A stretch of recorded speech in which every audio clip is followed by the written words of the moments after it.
काल में एक जगह है कामाख्या के पास में म्योंग म्यांग म्यांग, वहां का काला जादू बहुत प्रसिद्ध है। तंत्र विद्या का वो गढ़ है म्यांग, म्योंग है या म्यांग। वहां के एक साधक आए हमारे पास 4-5 महीना पहले। वो तंत्र मंत्र बहुत जानते थे, इतना जानते थे तंत्र मंत्र के वो केरा पेड़ा सब ले आते और बहुत ज्यादा जानते थे। वो ऐसे लॉक कुछ कर देते थे लकड़ी से तो आदमी उठ नहीं पाता था।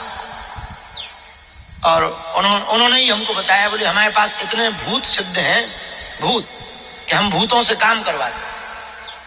सो हमने कहा कि हमारे पास क्यों आए? बोले हम चेक करने आए थे, आपका बड़ा नाम सुना है, हम चेक करने आए थे कि आपके पास क्या है। हम कि हमारे पास तो हलवा है। हमको जानते ही मानते नहीं, सीधे साधे आदमी, राम राम जपते हैं, जो गुरुजी ने साधना भजन दे रखी वही जप करते हैं।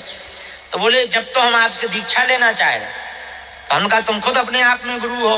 बोले हमारे कितने 100 चेला हैं, उनके 400-500 चेला है तांत्रिक, और बना रखे उन्होंने, और भयंकर काला शरीर और पान खावे दिन भर, और स्माइल इतनी खराब आवे मुंह से, भगवान ही बचाए।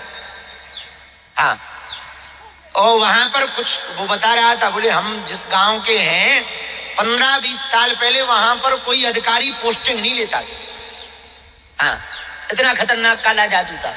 जो आपने एक किंवदंती सुनी उसने हमको बताई, अब सही गलत हो। बोले हम लोगों, हमारे पूर्वजों के पास ऐसी तंत्र विद्या थी कि मेढक बना देते। हाँ हाँ ऐसी तंत्र विद्या थी। बोले कामाख्या के पास में है वो। तो हमने कहा कि तुम हमें क्यों गुरु बनाना चाह रहे? बोले महाराज अब पूछो मत, एक लफड़ा हो गया है। हमका बताओ? बोले आप कल दरबार लगाए थे खुले मैदान में जहां दरबार लगता, हमका बिल्कुल लगाए थे। बोले आप लोगों का बता रहे थे, हमका पर्चा तो बना रहे थे जो गुरुजी ने आज्ञा दे रखी। बोले उसी समय हमने अपनी विद्या चलाई कि इनकी विद्या लॉक हो जाए। और बोले जब हमने अपने देव, उसने कोई अघोरी वीर का नाम लिया, बोले हमने अमुक अमुक वीर है कोई, वो भगवान जाने वो क्या बंगाली भाषा में उसने अपनी बात कही, और उसमें होता है, बोले पाताल भैरवी और फलाना वीर हमने चलाई कि इनके पास जो ये विद्या है, जो ये बागेश्वर बाबा पर्चा बना रहा, तुरंत लॉक हो जाए। बोले तब से वो हमारी विद्या वापस ही नहीं आ रही।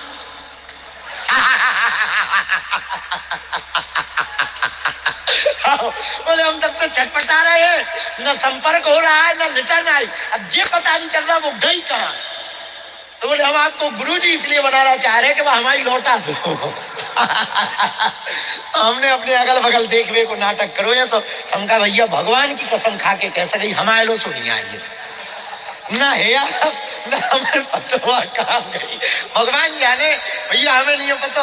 अब तुम जानो, तुम्हारी विद्या जाने। वो के अब वो रोने लगा। हमको भैया रो क्यों रहे? अरे बोले गुरुजी बाप वापस कर दो, अपना चेला बना लो चाकर। बोले हम पूरी दुनिया के तांत्रिकन खान चैलेंज दे रहे।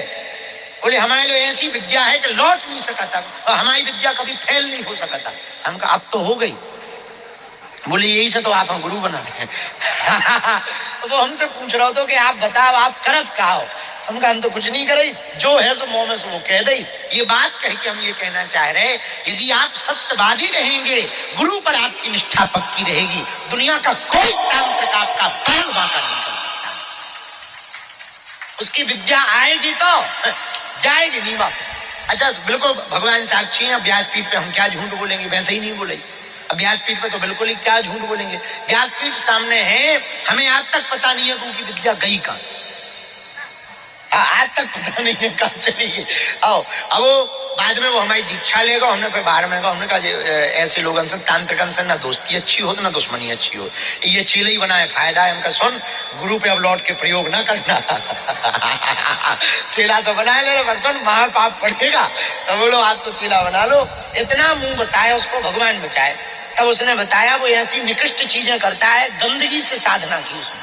गंदगी जानते, भिष्टा, उससे साधना की। लेकिन अब उसका वही काम है, उसी काम में वो लिप्त रहता, गंदगी से साधना की। इतना मुंह बसाए भगवान से। लेकिन हमें फिर बाद में पता लगा, जब उसके परिवार वाले आए, गांव से 4-6 लोग आए, दोबारा आया वो, अभी कुछ दिन पहले फिर आया, दोबारा आया। तो हमने कहा ये लोग कौन है? तो गांव वालों ने बताया, बोले इससे कोई बात नहीं करता, खतरनाक आदमी। हम कहा क्या करता? अरे बोले पागल कर देता, कई घरों में पागल कर दिया। ऐसा खतरनाक आदमी, कोई इससे बात नहीं करता है, बहुत तेज, ये जो कह दे वही होता है। हमने कहा वाह बहुत बढ़िया है। तो हमने कहा अब तो ये हमारा चेला है। वो फिर दोबारा आया, बोले गुरुजी अभी तक नहीं आई है। हम कहा भैया वो बहुत लंबी चली गई, हमें लगा पता करो कौन से देशन में गई है। हमने उसको उपाय बताया, हमको और तो कोई उपाय हम जानते नहीं, भगवान से क्षमा मांगो। हमारे एक सन्यासी बाबा है, उनसे क्षमा मांगो, परिक्रमा करो, नाम जप करो। तो आप यदि नाम जप कली काल में, कलयुग केवल नाम आधारा, सुमर सुमर नर उतरही, कलयुग केवल हरि गुण गाहा, गावही नर पावही भवथा। और नाम संकीर्तनम यस्या सर्व पाप प्रणाशनम प्रणामो दुख समनस्तम नमामि हरि परम। केवल कली काल में भगवान नाम संकीर्तन एकमात्र आधार है। यदि आप लोग सत्य बोलोगे, सत्य पर चलोगे, व्रत का पालन करोगे, नाम जप करोगे, दुनिया का कोई तांत्रिक मांत्रिक, हम आपको आज अपनी जन्मभूमि में बैठ करके शपथ लेकर कह रहे, आपका कोई बाल वाका नहीं कर सकता। हाँ, लेकिन डिग ना जाना तो तुम कहो अब 100 दिन तो तुम झूठ ना बोलो, अब एक बार बोले क्या दिक्कत? बस यही गड़बड़ है, वो एक ही बार फिर गड़बड़ा जाता है, क्योंकि एक झूठ फिर 100 और झूठ को जन्म देता है। एक झूठ बोलो फिर और झूठ बोलना पड़ेगा, उस झूठ को छिपाने के लिए नया झूठ बोलना पड़ता है। एक झूठ बोल दिया, क्यों भाई खाना खाया? नहीं खाया। खा लिया है पर झूठ बोलो नहीं खाया, तो फिर एक नया झूठ और बोलना पड़ेगा। तो कहेगा क्यों नहीं खाया? फिर तुम्हें नया झूठ बोलना पड़ेगा, जल्दबाजी थी। अब देखो हो गई तो झूठ है। फिर वो कहेगा इतनी जल्दबाजी क्या थी, खा के तो निकलते कम से कम खाना। अब क्या बताइए, घर वाली ने बनाया नहीं था, तो ये तीसरा झूठ हो गए। झूठ पे झूठ ये बढ़ते ही जाते, एक झूठ कई झूठ को जन्म देता है। इसलिए सब